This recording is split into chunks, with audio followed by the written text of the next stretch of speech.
ৰাস্তাৰ দুপুৰ সাইডেৰ ভিডিওলা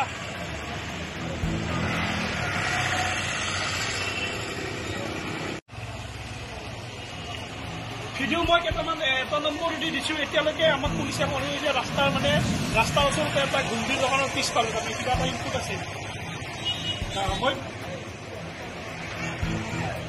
নাই নাই চাইছোঁ আমি তাৰমানে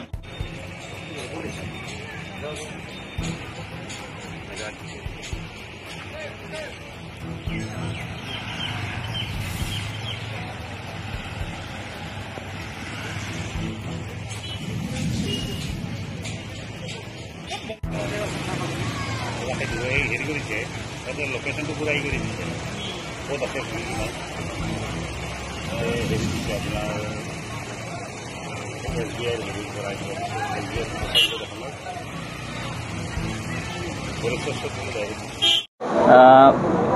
আলফা স্বাধীনে যি 19টা স্থানত বোমা নিক্ষেপ কৰা বুলি ইতিমধ্যে সংবাদ মাধ্যমৰ জৰিয়তে বিভিন্ন মাধ্যমত প্ৰচাৰ হৈছে।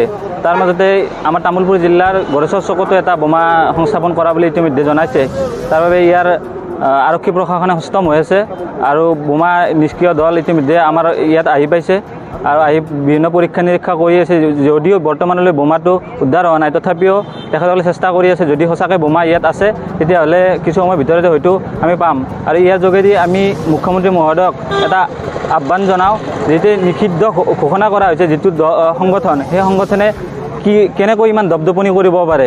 আৰু আমি মুখ্যমন্ত্ৰী মহোদয়ক এটাই অনুৰোধ জনাওঁ যাতে আমাৰ ভৱিষ্যত সুৰক্ষা নিশ্চিত কৰে। এই পথটো আমাৰ একদম সম্পূৰ্ণ ব্যস্ততাপূৰ্ণ পথ। ইয়াৰ ওচৰতে আৰু জিলা উপায়ুক্ত কাৰ্যালয় আছে আৰু বিভিন্ন অঞ্চলৰ মানুহে এই স্থানৰ পৰাই যাতায়াত কৰে। আৰু ইয়াতে এটা চক আছে আৰু কেন্দ্ৰীয় বিদ্যালয়ৰ ওচৰতে আছে আৰু ইয়াৰ পিছফালেই এটা সেনা ছাউনি আছে, স্থায়ী সেনা ছাউনি।